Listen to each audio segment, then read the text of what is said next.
Prime Minister Mark Carney says Russian aggression is intensifying the need for a strong Canadian military on NATO's front line. He's visiting Canadian troops this morning in Latvia, where Canada has its largest overseas mission. This, as we've seen this morning, is much more than a military base. It's an anchor of service, of cooperation, a foundation of security. A foundation of security in a world that's more divided, in a world where we must once again contend with hard power, contested borders, and authoritarian aggression. Carney is meeting with troops and touring the NATO base this morning, the morning after he announced the mission is being extended for another 3 years. The mission is called Operation Reassurance. Canada has been part of it since 2014, the year Russian forces went into Crimea, and Canadian commanders have been leading it since 2017. Russia's aggression in Ukraine has been a theme for Carney's trip to Europe this week, and it is again this morning in his remarks to Canadian troops.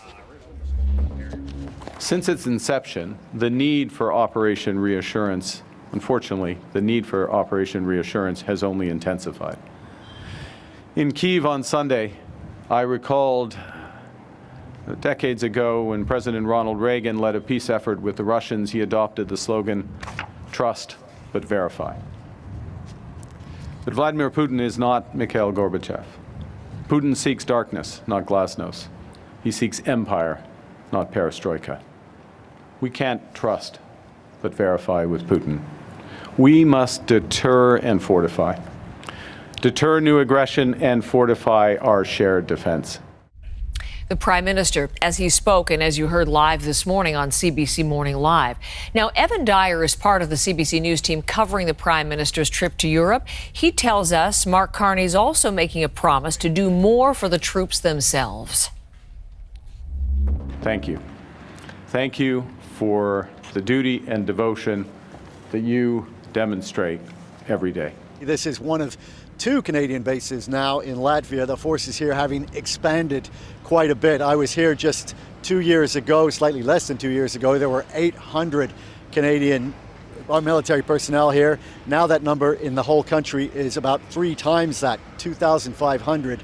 About 500 of them in the capital with a headquarters staff and a cyber defense unit, because this part of the world has been subject to severe Russian cyber attacks that have targeted things like its electrical infrastructure.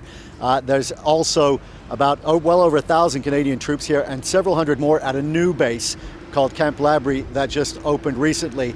So with all of that expansion, it was not really a surprise that Prime Minister Carney also announced an extension of the mission for another 3 years. Canada will continue to lead this deployment in Latvia.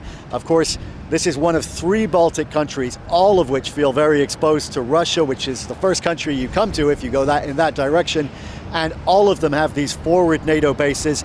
Different NATO countries have taken the lead. Here it's Canada in charge of a 14-nation mission.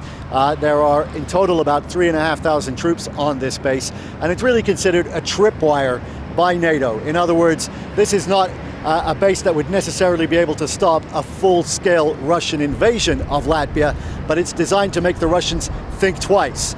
Not only would they be attacking NATO territory, they'd also be attacking the militaries of 15 individual countries. If we want a safer world, we need a stronger Canada.